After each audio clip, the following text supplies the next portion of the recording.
Mhm. Hey, Legacy Builders. All right, it's Saturday.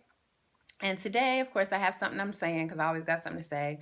I'm going to have a question because I always got a question. I'm nosy. But today I got a revelation and I just wanted to share.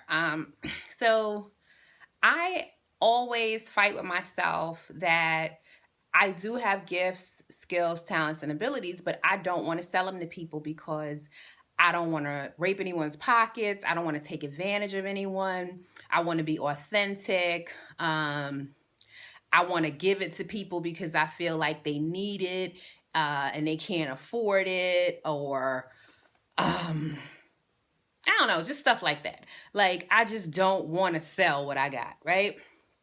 And a lot of it is I see people selling stuff that have no value. So they sell us stuff that has no value. They say they're a coach, they're a motivational speaker. They're going to sell us these 5 tips that if you do these 5 things, you're going to be wealthy. If you do these 5 things, you're going to have peace. If you meditate 5 times a day, you're going to be where you need to be. And we go ahead and we buy them. We buy the book. We go to the seminar. We go, visit them once a week for 6 weeks, and you got the same life, right? So I think a lot of me not wanting to sell uh, to people is that I want to be authentic. I want to make sure that what I'm giving someone is something of value. And sometimes I think that there's something in me that says God gave it to you so that you can give it to others. Well, this evening, I finally went to a place that I've been trying to get to for 2 years. So I went to Ebenezer's Coffee House Cafe in DC, and it is a place known as the Dream Factory. There are countless testimonies of people who have gone to Ebenezer's. They've worked in the cafe. It's something like a Starbucks, right? And they have walked out of there with $1 million ideas, brokered $3 million deals.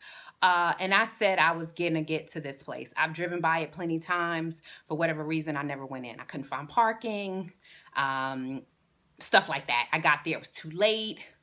I got to DC and did something else. Anyway, I got there today. And when I got there, nice place, was a lot going on. I could tell you more about that at a later time. But anyway, I opened a book and I read something, and it resonated so much with me, and maybe it'll resonate with you. And it's Danielle LaPorte, who I am reading a book of hers right now, and I'm following her journey. And at some point in her career, she lost everything. Uh, and if you don't know who she is, you can go to her website. It's daniellelaporte.com. And she'd lost everything. And at that moment that she lost everything, and when I say she had everything, she had everything. She'd been on Oprah. She'd been on every talk circuit. She was making millions of dollars, and she lost it. And this was the moment that she lost it. And her mentor and one of her largest investors said to her at that time, um, he said, "Are you an entrepreneur or what?" And at that moment, she was battling with what I'm battling with and what I think some of you are battling with. She was battling with the fact that she wanted to be authentic and real. And that in her previous business venture, the one that she made all these millions of dollars for, the one that Oprah had her on the show and everybody was, she was on the talk show circuit and making all this money, she was selling authenticity, but she was not being authentic. And so in that moment when her investor slash mentor is asking her, "Are you an entrepreneur?" So he's saying to her, no, he said to her, "Are you an entrepreneur or what?" So, yes, you just lost everything, but are you an entrepreneur? Can you pick it back up and can you get it back together again? And she sat there for a few moments and she began to think, well, no, I wasn't happy in what I was doing. I was lying to people. I was cheating people. I was selling them something, calling it real, and it was not real. It was not authentic. It was inauthentic. If you scratch the surface, it was nothing. And that's probably why I don't have it today. That's probably why I've lost it. And then she wondered, or she considered, well, if I am real and I say this to this person who is my mentor and my investor who's going to invest in me, she thought, he doesn't want to hear that. He doesn't want to hear that I want to be authentic. He wants to hear from me that you have a brand that you can wipe off, you can clean off, and you can get through this. And so she sat there for a few moments and then she answered him and she said, and this is exactly how I feel right now. she said, I'm a humanitarian who happens to be an entrepreneur. And I think I can protect myself without fucking anyone else over. And that's exactly how I feel right now, Legacy Builders. I am an entrepreneur. I have great skills, great abilities, and great talents.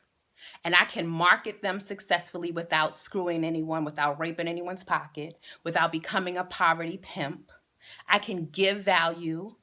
I can create value. I can create income. I can generate revenue and income. And I can help others do that without taking advantage of them, without fucking them, without screwing them, without selling them something, without touting something today that is nothing tomorrow. I can give people something tangible that they can walk away with and that they can actually use to develop themselves, to develop their business, to generate revenue. I can do that, and you can do that too.